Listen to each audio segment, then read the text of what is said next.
এখন educational qualification লাগবে, age limit কেমন এবং এই পরীক্ষা কবে হতে পারে ইত্যাদি ইত্যাদি ইত্যাদি বিষয় নিয়ে আলোচনা হবে এই ভিডিওতে। তো তোমরা যারা চ্যানেলে নতুন আছো চ্যানেলটা সাবস্ক্রাইব করে রাখবেন যদি এই ধরনের ভিডিও পাওয়ার জন্য, এবং সাব ইন্সপেক্টর অফ স্কুলের প্রিপারেশান নেওয়ার জন্য আমাদের হোয়াটসঅ্যাপ গ্রুপে জয়েন হয়ে যাবেন। ওকে, চলো দেখো, এর প্রথমে আসছি। এই যে তোমরা দেখতে পাচ্ছ এটা হচ্ছে পিএসসি নোটিফিকেশান 2018 সালের অ্যাডভার্টাইজমেন্ট নাম্বার 2018, ঠিক আছে, 22/2018। তো sub inspector of school West Bengal subordinate education service under the school education department government of West Bengal. Number of vacancy এটা হচ্ছে 2018 সালের ভ্যাকান্সি, ঠিক আছে, 238, অর্থাৎ 238টা ভ্যাকান্সি ছিল 2018 সালে। এখন 2025 সাল, 2025 সালের জানুয়ারি, এখনও পর্যন্ত নোটিফিকেশান এলো না। তো যারা এই পরীক্ষার জন্য প্রিপারেশান নিচ্ছে দীর্ঘদিন ধরে একটা আশায় বসে আছে কবে নোটিফিকেশান আসবে ইত্যাদি ইত্যাদি। তো দেখা যাক 2025-এ আশা করা যেতে পারে। চলো প্রথমে আসছি এডুকেশনাল কোয়ালিফিকেশান। দেখো এই পরীক্ষার এডুকেশনাল কোয়ালিফিকেশান কি লাগবে?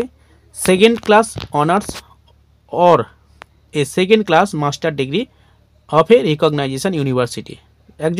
তোমরা কয়েকজন ফোন করেছিল, আমাকে বলেছিল যে মাস্টার ডিগ্রি যারা থাকবে তাদের কি হবে? হ্যাঁ হবে, অর্থাৎ গ্র্যাজুয়েশনে যাদের সেকেন্ড ক্লাস নেই তারা কিন্তু মাস্টার ডিগ্রি সেকেন্ড ক্লাস হলেও কিন্তু এই পরীক্ষা বসতে পারবে। A second class honours or দিয়ে আছে, দেখো, অর অথবা second class master degree of a recognization university of or its equivalent. তাহলে বুঝতে পারছো, ক্লিয়ার হয়েছে। 2 নম্বর পয়েন্ট দেখো, bachelor degree in teaching of or education from recognization university or its equivalent. Okay, তো ব্যাচেলর ডিগ্রি হচ্ছে B Ed লাগবে, অর্থাৎ এই পরীক্ষা দিতে গেলে বিএড কোয়ালিফিকেশান লাগতে হবে, 1 বছর বা 2 বছরের কোয়ালিফিকেশান, ওকে, বিএড থাকতে হবে।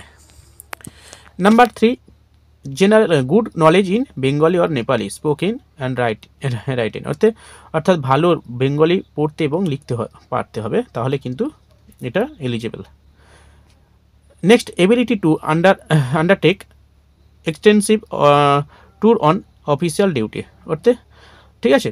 তো এইটা হচ্ছে মেন এই কটা, অর্থাৎ সেকেন্ড ক্লাস মাস্টার ডিগ্রি অথবা জেনারেল গ্র্যাজুয়েশান বিএড থাকতে হবে এবং ভালো ইংলিশ বলতে এবং লিখতে পারতে হবে, বেঙ্গলি পড়তে এবং লিখতে হবে, ঠিক আছে। এরপরে দেখো পেটা একটু জেনে নেওয়া যাক, পে কেমন, পে স্কেল কত। এটা হচ্ছে প্রথমত, যেহেতু এটা গেজেটেড অফিসার গ্রুপ এ, অর্থাৎ গ্রুপ এতে সার্ভিস হবে যারা চাকরি পাবে, আর এসআইটা হচ্ছে গ্রুপ এ গেজেটেড অফিসারের একটা পদ, ঠিক আছে। তো পে স্কেল 9,000 থেকে 40,500 এবং গ্রেড পে কত? 4,700। ওকে, নেক্সট আসছি, দেখো, আচ্ছা, ডিজায়ারেবল। দেখো এখানে এডুকেশনাল কোয়ালিফিকেশানের মধ্যে এগুলো হচ্ছে একটু অ্যাডভান্টেজ দেবে, সেটা হচ্ছে teaching experience in school, ability to organise extra curriculum activity, অর্থাৎ যাদের টিচিং এক্সপিরিয়েন্স রয়েছে সেখানে তারা এক্সট্রা নাম্বার পাবে বা তাদের অ্যাডভান্টেজ দেওয়া হবে, এবং ability to recognise extra curriculum activity থাকলে সেটাও কিন্তু তারা মান্যতা দেবে। Okay, next, age qualification, age limit কত সেটা একটু দেখে নেওয়া যাক। দেখো অ্যাট প্রেজেন্ট বর্তমানে 2018 সালে নিয়ম অনুযায়ী এজ লিমিট ছিল 36, মোর দ্যান 36 ইয়ার 2018 সালে হিসাবে, ঠিক আছে।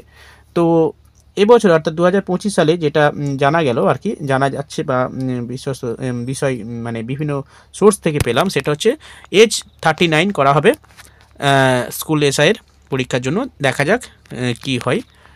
ওকে, আচ্ছা, নেক্সট এগুলো এই বিষয়, অর্থাৎ এজ লিমিট বুঝতে পেরে গেছো আশা করি, কোয়ালিফিকেশান আশা করি ক্লিয়ার হয়েছে। এটা ফি স্ট্রাকচার তখন 160 টাকা ছিল, যাই হোক।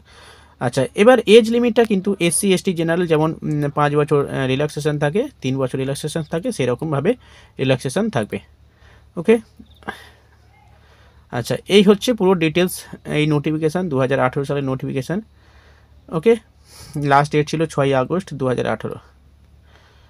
তো এই হচ্ছে পুরো details information educational qualification for school SI, অর্থাৎ sub inspector of school West Bengal, ঠিক আছে।